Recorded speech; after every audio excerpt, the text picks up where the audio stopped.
자녀 입시 비리와 사모펀드 관련 혐의로 재판을 받아온 정경심 동양대 교수가 1심에서 징역 4년을 선고받고 법정 구속됐습니다. 남편인 조국 전 법무부 장관은 즉각 항소하겠다고 밝혔습니다. 오늘 재판에선 입시 비리 혐의가 모두 유죄로 인정됐습니다. 재판부는 입시 시스템에 대한 믿음과 기대를 저버리게 했다며 죄질이 매우 좋지 않다고 질타했습니다. 재판부는 허위 인턴 확인서 발급 등 일부 혐의에 대해 정경심 교수와 조국 전 장관의 공모를 인정했습니다. 조 전 장관 재판에 미칠 영향을 집중 분석합니다. 수도권에 5명 이상 모임이 금지된 첫날 식당 가는 단체 손님이 눈에 띄게 줄었습니다. 문을 닫게 된 스키장 사업자들은 지나친 규제라고 반발했습니다. 인사청문회에 나온 변창흠 국토부 장관 후보자가 임대주택 비하 논란을 해명하다 이번엔 여성 비하 논란에 휩싸였습니다. 여성들이 화장 때문에 모르는 사람과 아침을 먹지 않는다고 말했습니다. 해마다 익명으로 거액을 기부해온 대구 키다리 아저씨가 이번에도 5천만 원의 성금을 기탁했습니다. 올해를 끝으로 당초 약속했던 10년 기부를 마무리했습니다.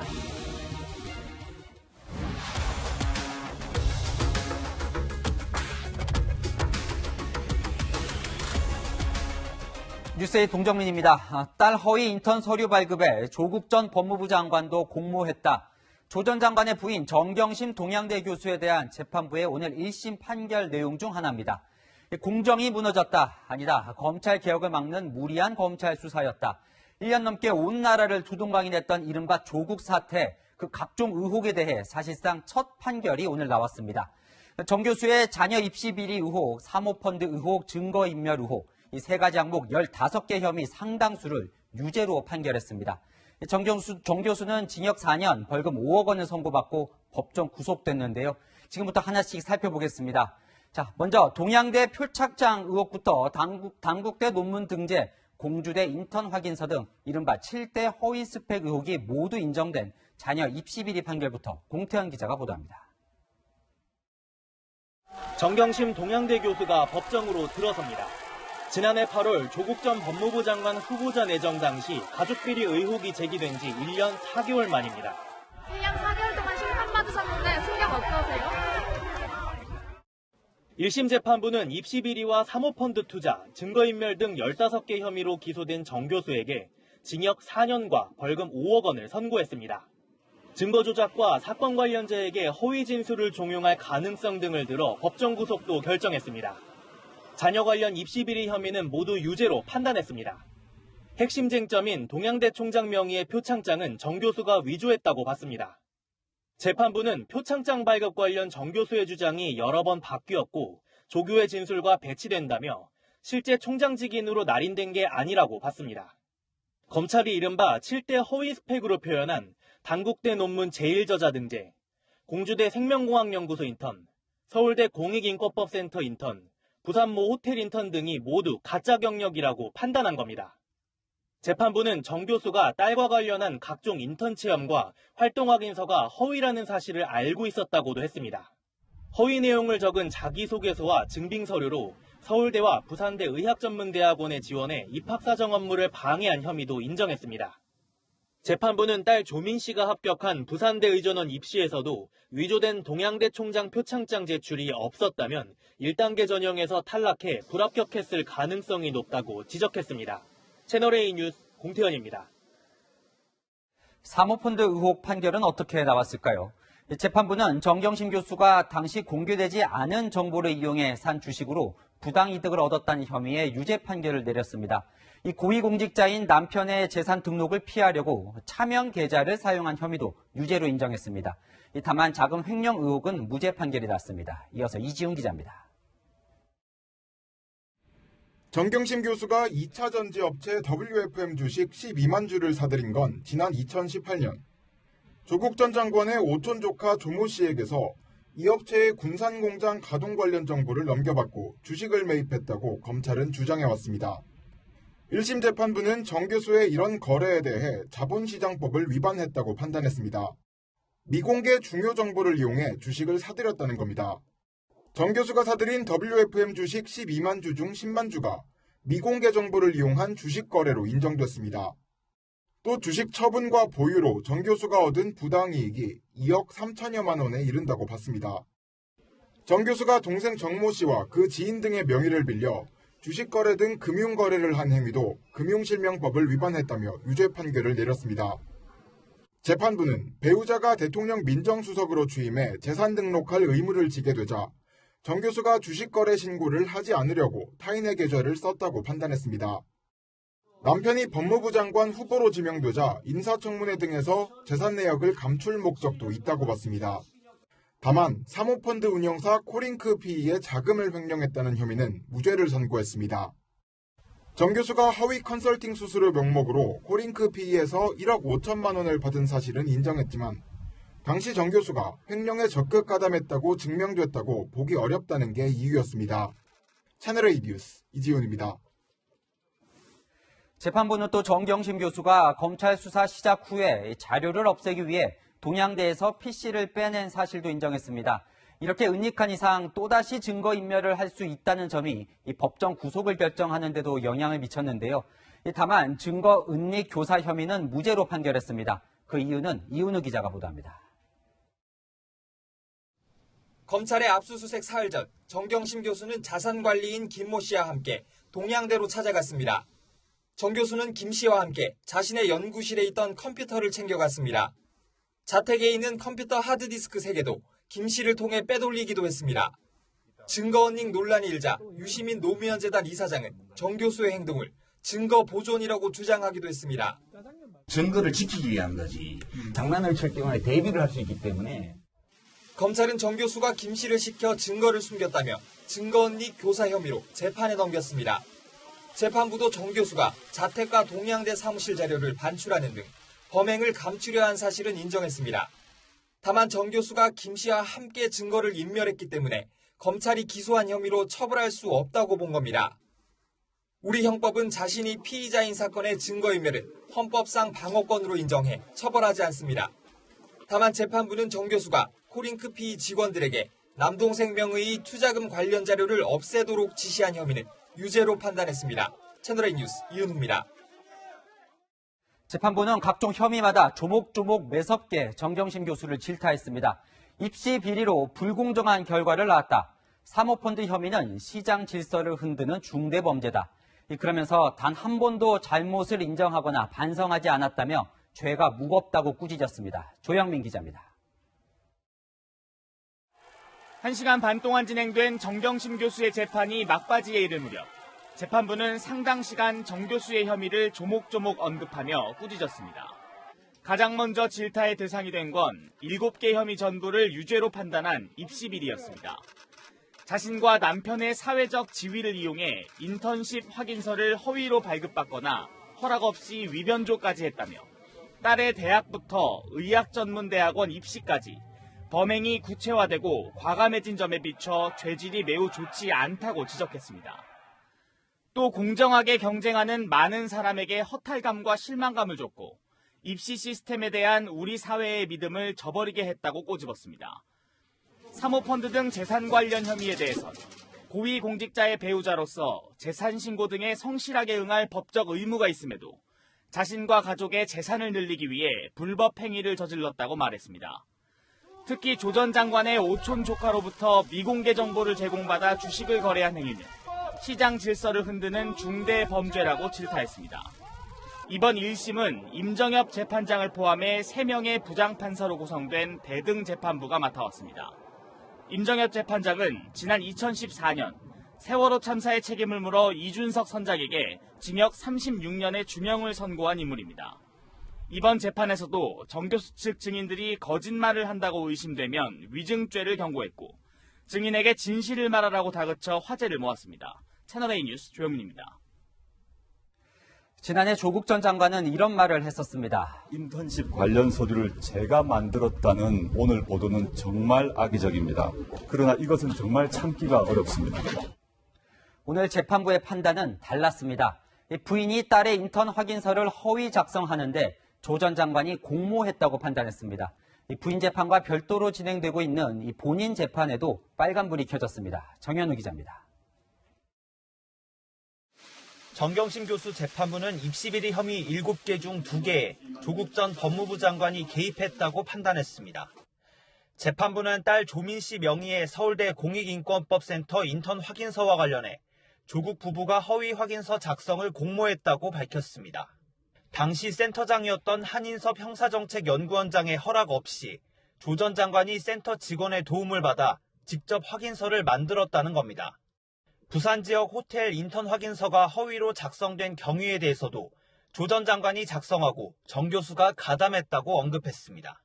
그동안 유재수 전 부산시 경제부시장 감찰 무마 의혹 재판을 받아온 조 전 장관은 다음 달부턴 입시 비리 의혹 재판도 받아야 합니다. 앞으로도 지치지 않고 하나하나 따박따박 사실과 법리에 따라 다투겠습니다. 하지만 오늘 재판에서 입시 비리 일부 혐의의 공모 관계가 인정되면서 조 전 장관 본인 재판에도 영향이 불가피해졌습니다. 검찰 역시 조 전 장관과 정 교수가 입시 비리 공범이란 입장을 보여왔습니다. 검찰은 조만간 정 교수 1심 판결문을 조 전 장관 재판의 증거자료로 제출할 예정입니다. 채널A 뉴스 정현우입니다. 부인 정경심 교수가 법정 구속된 직후 조국 전 장관은 SNS에 글을 올렸습니다. 너무도 큰 충격이다. 하지만 끝내 사과나 유감 표명은 없었습니다. 보신 것처럼 재판부가 조 전 장관도 허위 인턴서 발급에 공모했다고까지 했지만 오히려 이런 시련은 피할 수 없는 운명이었다고 했습니다. 구자준 기자입니다. 아내인 정경심 교수에게 징역 4년형이 선고된 직후 조국 전 법무부 장관은 SNS에 반응을 내놨습니다. 1심 판결 결과가 너무도 큰 충격이라며 법무부 장관에 지명되면서 이런 시련은 피할 수 없는 운명이라고도 적었습니다. 자신이 장관이 되지 않았으면 겪지 않았을 시련이라는 시각을 드러낸 겁니다.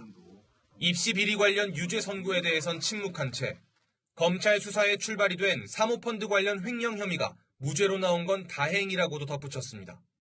검찰 수사의 시작점이 된 혐의가 무죄인 걸 강조해 다른 혐의들의 유죄 판결에 대한 불편한 심경을 우회적으로 드러낸 걸로 보입니다. 정경심 교수 측 변호인도 오늘 선고 내용이 당혹스럽고 실망스럽다는 반응을 내놨습니다.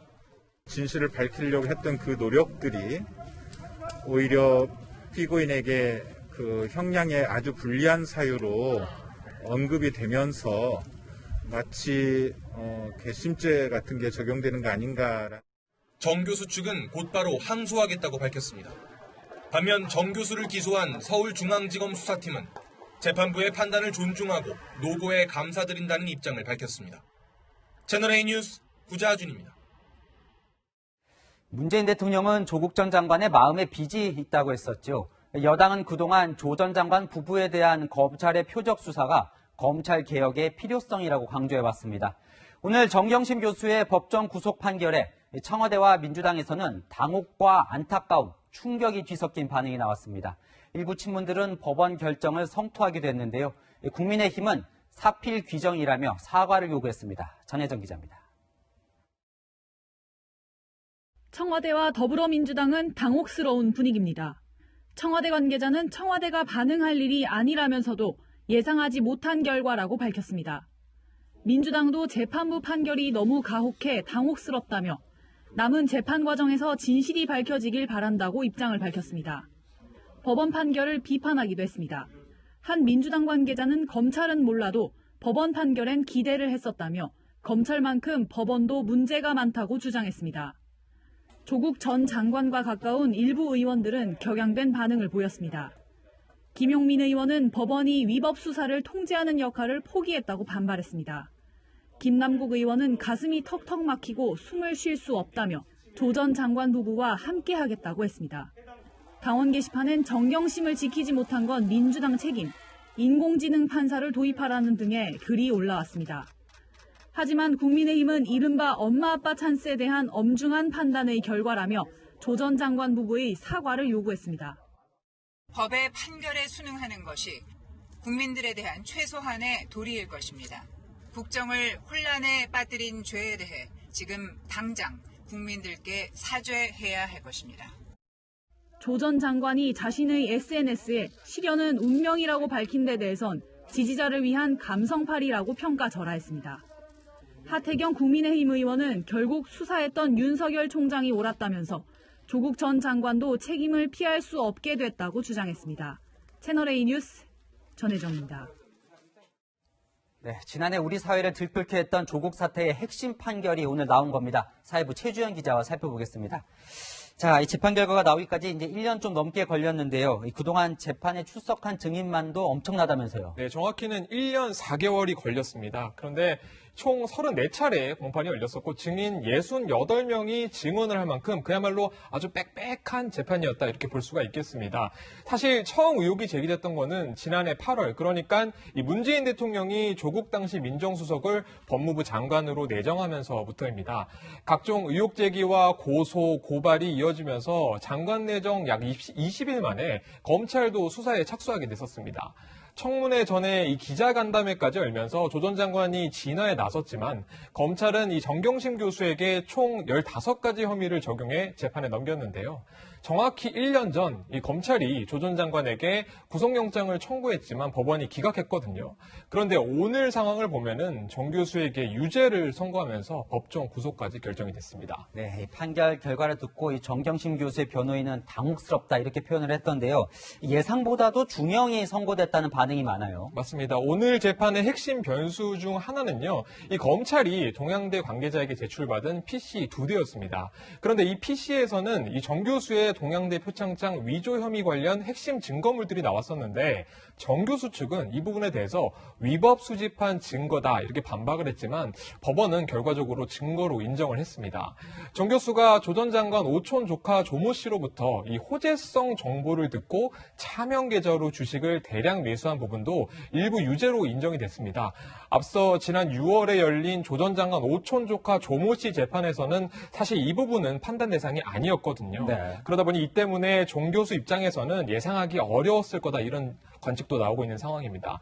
이 법정 구속의 결정적 사유는요, 이 증거인멸 가능성이었습니다. 이 재판부는 정 교수가 이 수사 과정에서 증거를 은닉했었던 만큼 이런 부분을 콕 집어서 말을 하기도 했었는데 특히 이 조 전 장관 청문회를 앞두고 사라졌었던 이 정 교수의 노트북을 직접 언급하기도 했습니다. 근데 오늘 판결문에서 이제 유독 관심이 많았던 건 이 부인 재판인데 남편 조국 전 장관 이름이 곳곳에 나온다는 점이에요.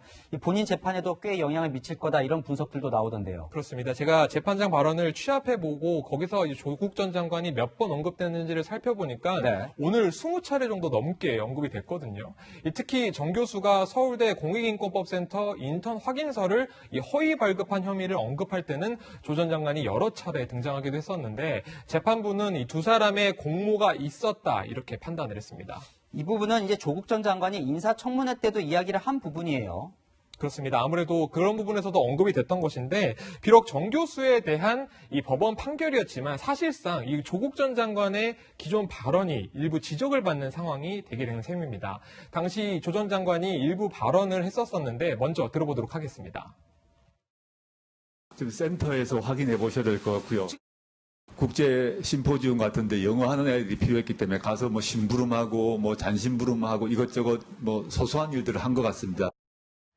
이 당시 조 전 장관은 딸 조민 씨가 실제로 인턴 활동을 했다 이런 식으로 주장을 했었는데 재판부는 정 교수가 인턴 활동을 하지 않은 사실을 알면서도 이 확인서를 입시에 활용했다 이렇게 판단을 하기도 했습니다.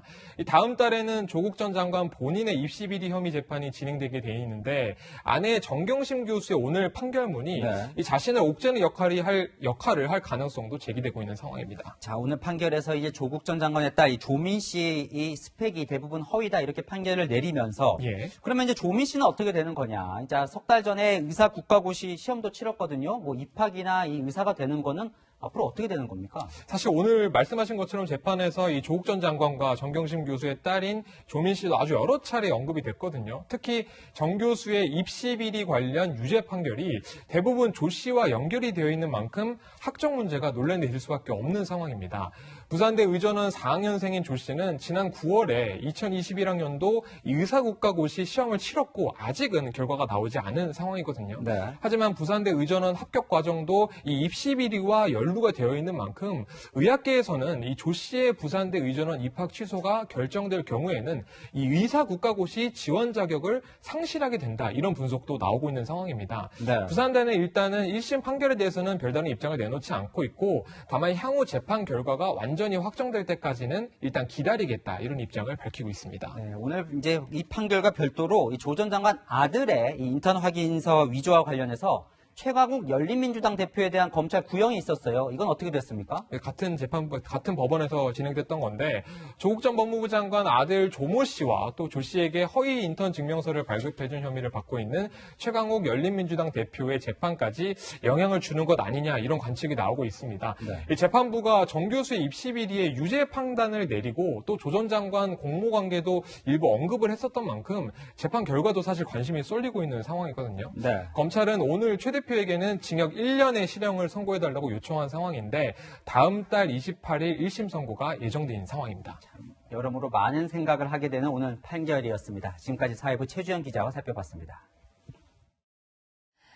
이용구 법무부 차관의 택시기사 폭행 사건 속보도 전해드립니다. 이 차관은 앞서 이 사건에 대해 사과하며 경찰에서 CCTV가 가려질 것이라고 말했죠. 하지만 변수가 생겼습니다.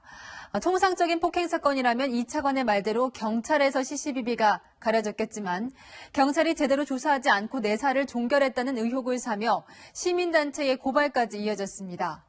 대검찰청이 오늘 이 고발 사건을 서울중앙지검에 배당했습니다. 이 차관이 고위공직자인 데다 경찰 수사에 대한 의혹까지 제기된 상황이라 검찰이 직접 수사할 가능성도 큽니다. 늦었지만 택시기사의 진술을 확보하는 게 핵심입니다. 박건영 기자가 보도합니다. 이용구 법무부 차관에 대해 시민단체의 고발장이 대검찰청에 접수된 건 지난 19일. 대검은 이 사건을 서울중앙지검 형사 5부에 배당하면서 재수사에 착수했습니다.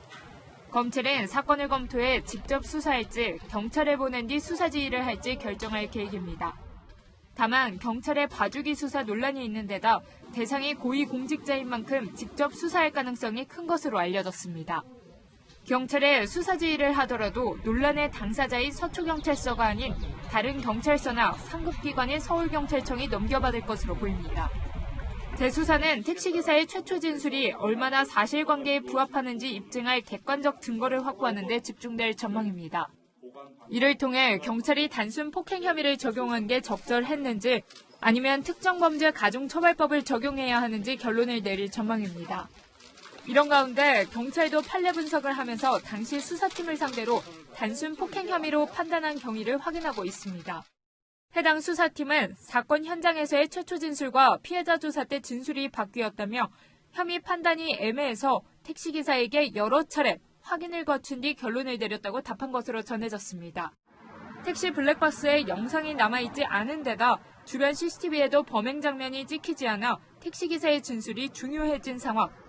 경찰은 택시기사의 진술 번복 배경을 확인하기 위해 연락을 시도했지만 답변을 듣지 못한 것으로 전해집니다.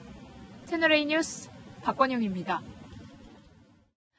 변창흠 국토교통부 장관 후보자는 과거 못 사는 사람들이 미쳤다고 밥을 사 먹냐 이런 내용의 발언을 했다가 비난을 샀죠. 오늘 인사청문회에서 이 말에 대해 해명하다 이번에는 여성 비하 논란에 휩싸였습니다. 여성들이 아침에 화장 때문에 모르는 사람과 밥을 잘 안 먹는다는 취지의 얘기를 한 건데 적절한 발언이었는지 직접 들어보시죠. 안보겸 기자가 보도합니다. 변창흠 국토교통부 장관 후보자가 임대주택 거주자 비하 발언을 해명합니다.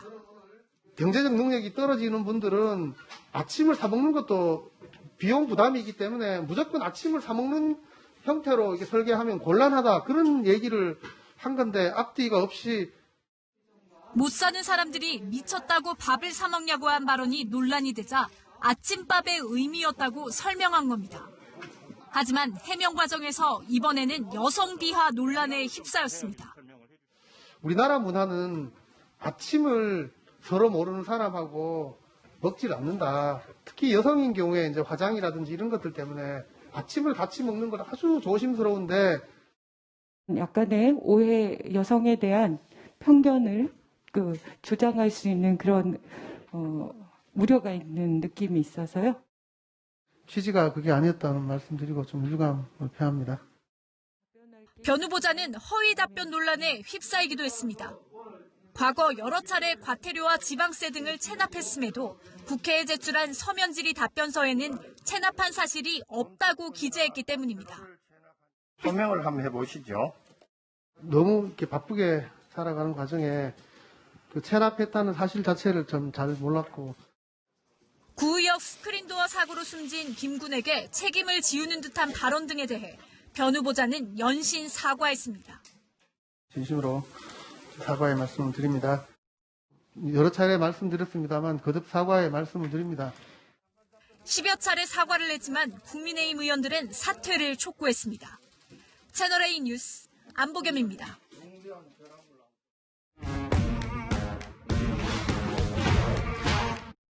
여랑야랑 정치부 박소윤 기자와 함께합니다. 첫 번째 주제 보여주시죠. 심상정의 뭘까요? 네, 바로 검은 옷입니다. 네, 이 정의당의 심상정 의원이 오늘 이제 변창흠 장관 후보자 인사청문회에 검은 옷을 입고 나온 거죠. 네, 심 의원이 이 구의역 스크린도어 사고 때 김군이 실수로 사망했다는 말을 했던 변 후보자에게 꼭 하고 싶은 말이 있었던 것 같습니다. 김군 어머님 육성을 통해서 한번 들어보겠습니다. 제발 간절히 제가 부탁드립니다. 우리 아이가 잘못한 게 아니라 정말 밝히고 싶어요. 김군이 실수로 죽었습니까? 응? 후보님. 네, 아닙니다. 진심으로 사과의 말씀 드립니다. 이제 그런 사과 갖고는 안 될 겁니다. 심 의원 측은 구의역 김군을 비롯해 사회 구조적인 문제로 희생된 노동자들에 대한 조의 표시 차원에서 검은 옷을 입었다. 이렇게 설명했습니다. 네, 이 변창흠 후보자도 말을 잘 잇질 못하네요. 자, 변 후보자 오늘 청문회 시작부터 녹록지 않았다면서요. 네, 직접 보시죠. 앞에 앉으세요. 장관 인사 청문회를 실무자가 합니까? 본인 당사자가 합니까?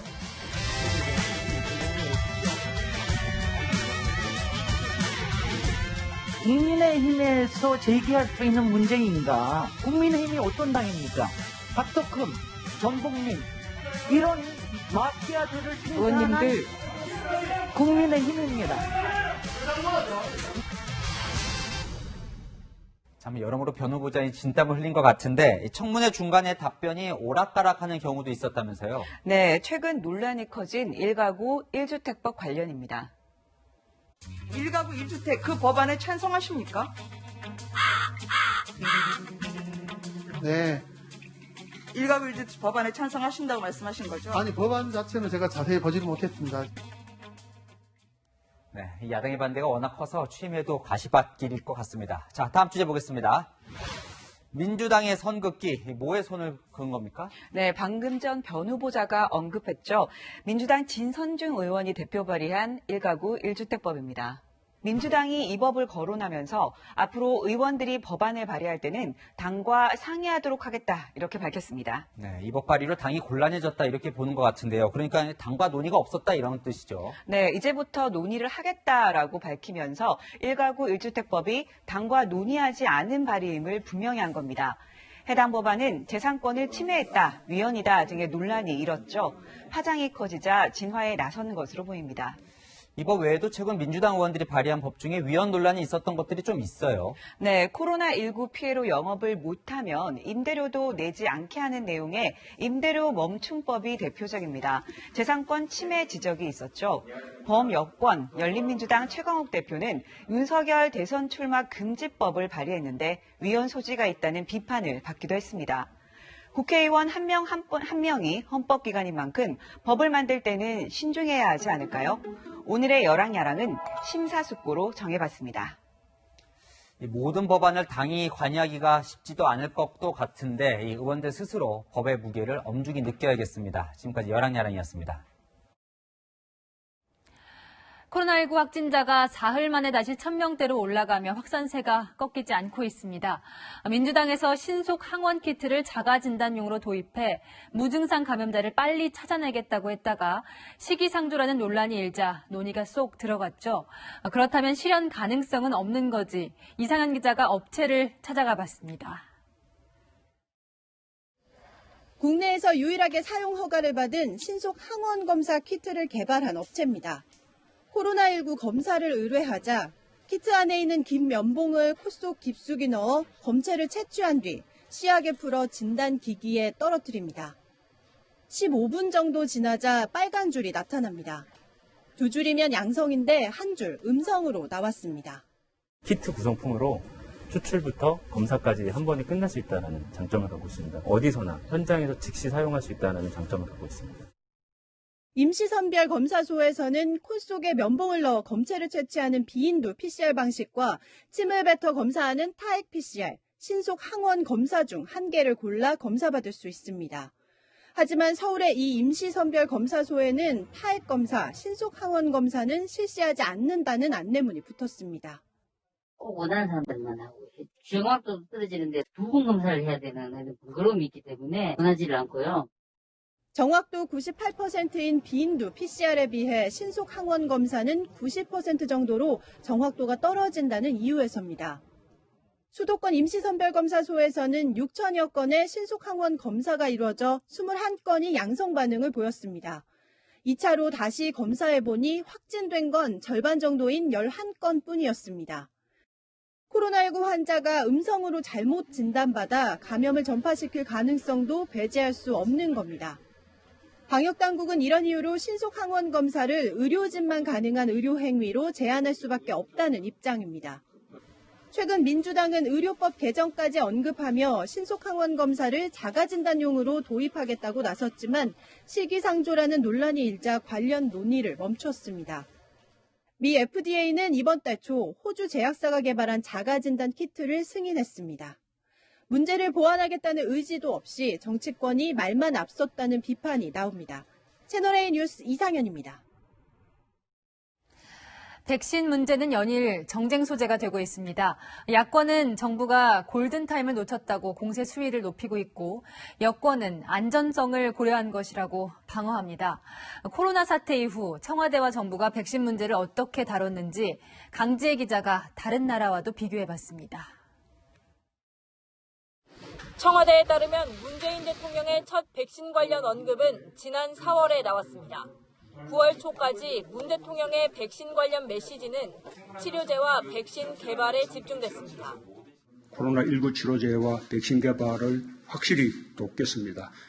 백신과 치료제 개발에도 속도를 내 백신 개발 지원 등을 통해 문 대통령의 첫 백신 관련 발언이 나온 4월, 싱가포르는 백신 확보 기획단을 가동했습니다. 싱가포르에는 그제 화이자 백신이 도착했고 곧 접종을 시작할 예정입니다. 충분한 양의 해외 백신 물량을 확보하라는 문 대통령의 첫 지시가 나온 건 지난 9월입니다. 일본과 캐나다는 한 달 앞선 8월 백신 구매 계약을 완료했습니다. 구매 계약이 가시화되기 시작한 건 11월입니다. 질병관리청이 감사원으로부터 최종 임상시험을 통과하지 않은 백신을 도입하더라도 문제가 되지 않는다는 내용을 회신받은 날, 내년 상반기 도입 일정으로 아스트라제네카와 1,000만 명분의 백신 계약을 체결했습니다. 이스라엘과 사우디아라비아는 12월 이미 접종을 시작했고 유럽연합 국가들도 곧 접종에 들어갑니다. 정부와 여당은 백신 도입 시기보다 안정성이 더 중요하다고 강조하고 있습니다. 백신을 세계 최초로 맞아야 하는 것처럼 그 1등 경쟁을 하는 듯한 그런 사회 분위기가 조성되고 있는 것에 대해서는 방역 당국으로서 상당한 우려를 표합니다. 하지만 국민의힘은 정부가 백신 확보를 위한 골든타임을 놓쳤다고 비판했습니다. 채널A 뉴스 강지혜입니다. 영국을 중심으로 확산되고 있는 변이 바이러스도 지금 나온 백신들로 막을 수 있을까 궁금하실 겁니다. 백신 개발업체들이 추가 연구에 들어갔는데 화이자 측은 이르면 6주 안에 새 백신을 선보일 수 있다고 자신했습니다. 우리 정부는 연말까지 영국 항공편 운항을 중단했습니다. 유승진 기자입니다. 화물차들이 활주로를 가득 메웠습니다. 영국에서 발견된 변이 바이러스의 확산을 차단하기 위해 출국이 막히자 화물을 적재한 1,500여 대의 발이 묶인 겁니다. 영국과의 국경을 48시간 동안 폐쇄했던 프랑스는 음성 판정을 받은 사람 등에게만 입국을 허용했습니다. 백신 사용 승인을 받은 제약사들은 감염력이 훨씬 강한 변이 바이러스에도 효과가 있는지 실험에 들어갔습니다. 화이자와 함께 백신을 공동 개발한 바이오엔테크는 새 변이체에 대한 연구를 시작했습니다. We can directly start to engineer a vaccine which completely mimics this new mutation, and we could be able to provide a new vaccine technically within 6 weeks. 변이 바이러스의 단백질 99%가 기존 바이러스와 일치하기 때문에 효과를 기대할 만한 과학적 확신이 있다는 겁니다. 모더나도 성명을 내고 백신이 변이 바이러스에도 보호 기능을 보일 것으로 기대한다며 추가 실험 진행을 알렸습니다. 이런 가운데 이미 1억의 분량의 화이자 백신을 확보한 미국 정부는 내년 수천만의 분량을 추가로 공급받는 계약을 앞두고 있다고 뉴욕타임스가 보도했습니다. 미국 정부는 화이자의 백신 생산을 돕기 위해 국방물자생산법까지 적용하는 방안을 검토 중입니다. 채널A 뉴스 이승진입니다.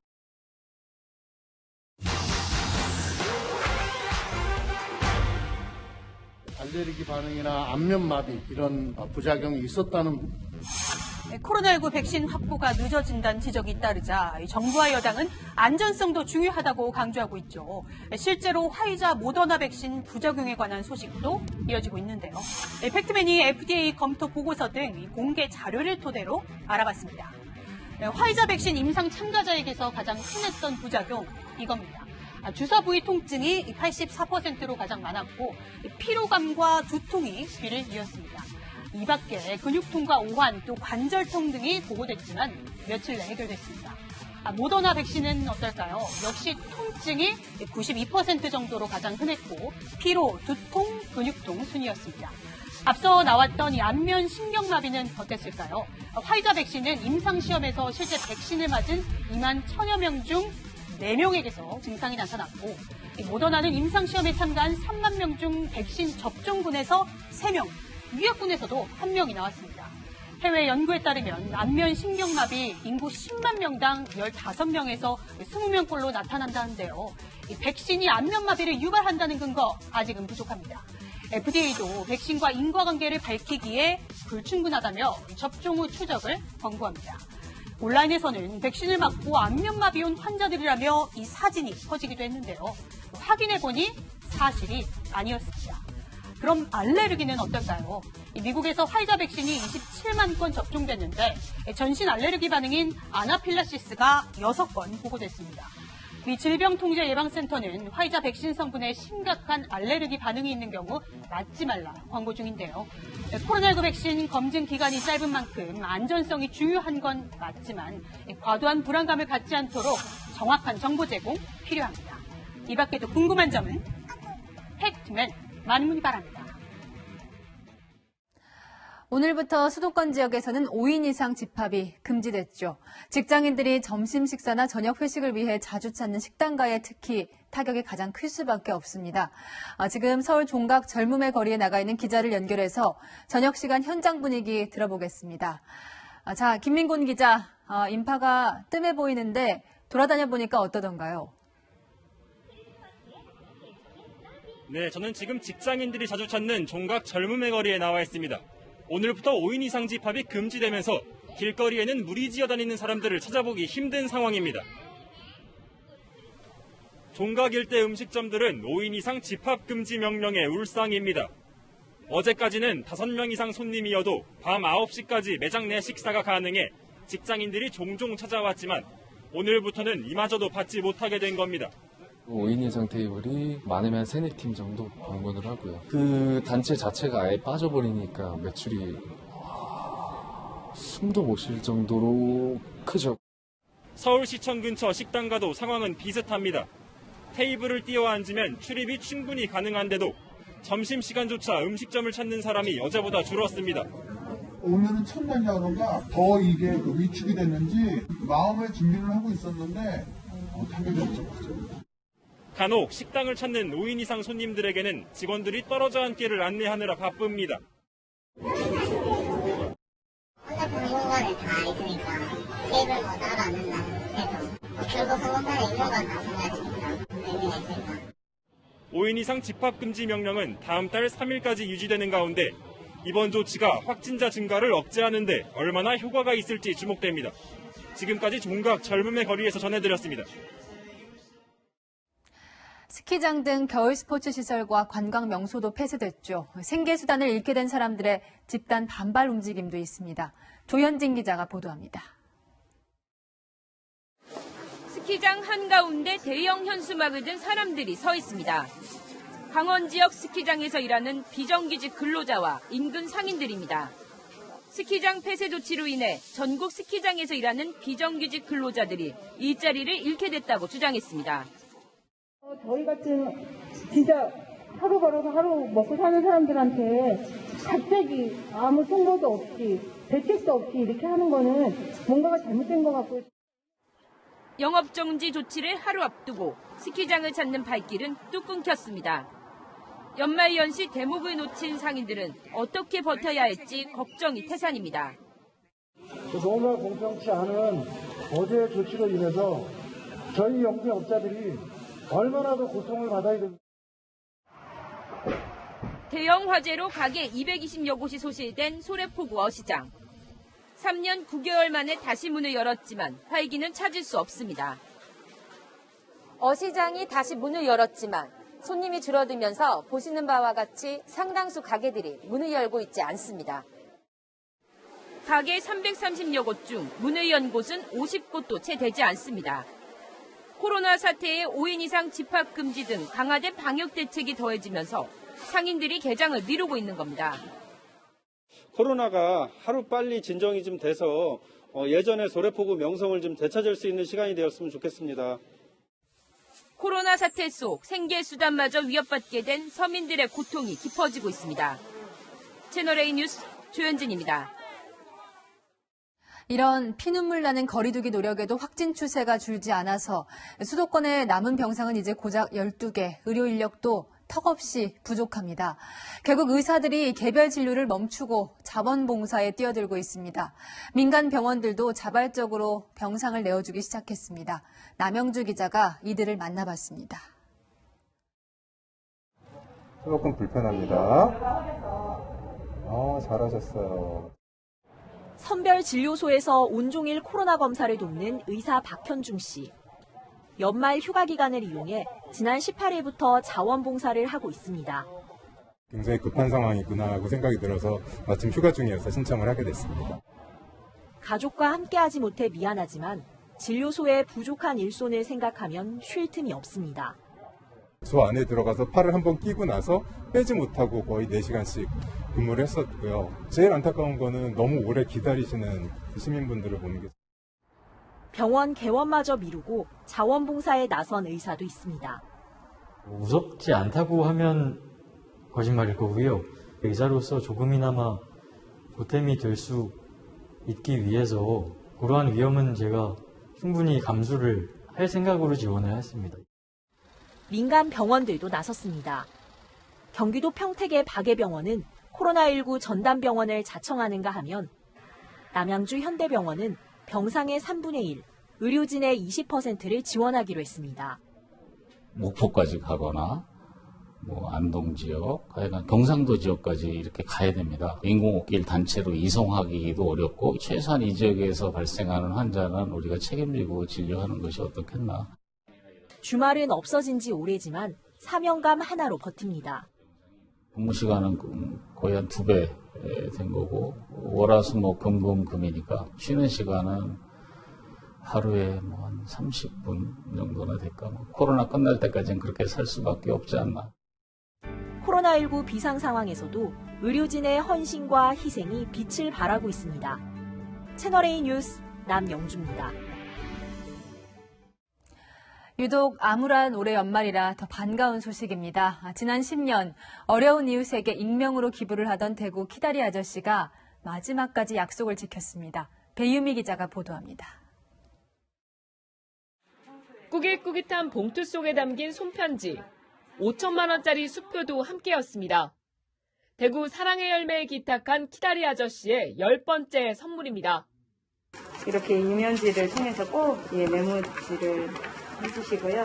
후소에도요, 이렇게 모든 걸 이면지를 잘라서. 키다리 아저씨는 2012년 1월 익명으로 1억 원을 전달하며 첫 나눔을 시작했고 10차례에 걸쳐 기탁한 성금은 10억 원이 넘습니다. 결혼 후 단칸방에서 신혼생활을 한 키다리 아저씨는 늘 근검절약하며 수익의 3분의 1을 소외된 이웃들에게 나누는 삶을 이어왔습니다. 회사를 경영하며 어려움을 겪을 때마다 주변에서 기부를 중단하라고 권유했지만 나눔을 멈추지 않았습니다. 3분의 1은 내 것이 아니다. 이렇게 생각을 하셨기 때문에 아무리 힘든 경영상의 어려움이 있어도 이 부분은 손대고 싶지 않았고요. 뒤늦게 기부 사실을 알게 된 키다리 아저씨의 가족들도 이웃과 나누는 삶에 앞장서고 있습니다. 외손주가 이제 할아버지가 키다리 아저씨라는 걸 안답니다. 그랬더니 이렇게 돈만 생기면요 저금통에 넣으려고 그러고 또 어디 본인이 관심을 가지는 그런 곳에 이 돈을 꼭 이렇게 기부하려고 하는 이게 몸에 많이 배어 있어서요. 키다리 아저씨는 자신과의 약속이었던 10년 익명기부를 지키게 됐다며 또 다른 키다리 아저씨가 나타나 더불어 함께하는 사회가 됐으면 한다는 소감을 밝혔습니다. 채널A 뉴스 배유미입니다. 애플이 만드는 전기차와 테슬라가 만든 자율주행차, 미국을 대표하는 두 기업의 미래차 경쟁에 뜨거운 불이 붙고 있습니다. 최선 기자입니다. 우주선 모양의 자동차 정중앙에 사과 모양의 로고가 눈에 띕니다. 일반인들이 그려낸 애플의 컨셉트카 모습입니다. 애플이 오는 2024년 자율주행 전기차 출시를 목표로 하고 있다고 로이터 통신이 보도했습니다. We're focusing on autonomous systems, and clearly one purpose of autonomous systems is self-driving cars. 아이폰의 기술력에 더 저렴한 배터리로 무장한 애플카 등장 예고에 애플 주가는 이틀 동안 4.1% 오른 반면 전기차 선도업체 테슬라는 7.8% 하락했습니다. 시가총액도 애플이 2,482조 원, 테슬라가 672조 원으로 애플이 3.6배나 큽니다. 포브스는 애플의 현금 보유액만 200조 원이 넘어 폭스바겐이나 벤츠, BMW 회사를 몇 개씩 통째로 구입할 수 있는 자금력이라고 평가했습니다. 하지만 올 들어 테슬라의 성장세가 눈부십니다. 전기차 판매 호조와 신모델 출시 예고에 소비자들과 주주들이 열광했습니다. 연초 대비 7배 넘게 주가가 오른 테슬라지만 3, 4년 전에는 애플에 먹힐 뻔했습니다. 테슬라 CEO 일론 머스크는 과거 자금난에 시달렸을 때 애플의 회사 인수를 제안했지만 거절당했다고 SNS에 밝혔습니다. 일론 머스크는 구글이 아닌 애플이 경쟁 상대가 될 것으로 이미 예측했습니다. We would compete with somebody perhaps that they license technology to, but not to them directly. Right. Apple? Yeah, that'll be more direct. 도로 위 아이폰으로 불렸던 테슬라. 진짜 애플카의 등장으로 미래차 경쟁에도 불이 붙게 됐습니다. 채널A 뉴스 수선입니다. 추위가 잠잠했던 틈을 타서 미세먼지가 전국을 덮쳤습니다. 대기도 정체되고 중국발 스모그도 지속적으로 유입이 됐기 때문인데요. 내일 오후부터는 찬바람이 다시 강하게 밀려와서 먼지도 씻겨가겠습니다. 다만 오후까지는 일부 지역에 미세먼지가 일시적으로 나타날 수 있어서 대기질 상황을 수시로 확인해 주셔야겠습니다. 오늘 밤 사이에는 비구름이 지나면서 수도권과 전북, 경북 북부 지역에 5mm 미만의 비가 살짝 지나겠고요. 기온이 낮은 강원 영서 지역에는 1cm 안팎의 눈이 오겠습니다. 이 비와 눈은 내일 이른 아침에는 모두 그치겠고요. 차차 맑은 하늘 회복하겠습니다. 이번 성탄절은 화이트 크리스마스를 기대하기는 어렵습니다. 하늘은 맑겠고요. 눈 대신 다시 영하권 추위가 찾아오는 만큼 따뜻한 성탄절 보내시기 바랍니다. 일요일에는 전국 대부분 지역에 비와 눈이 지나고요. 올해 마지막 주인 다음 주에는 다시 강력한 한파가 밀려들기 시작하겠습니다. 날씨였습니다.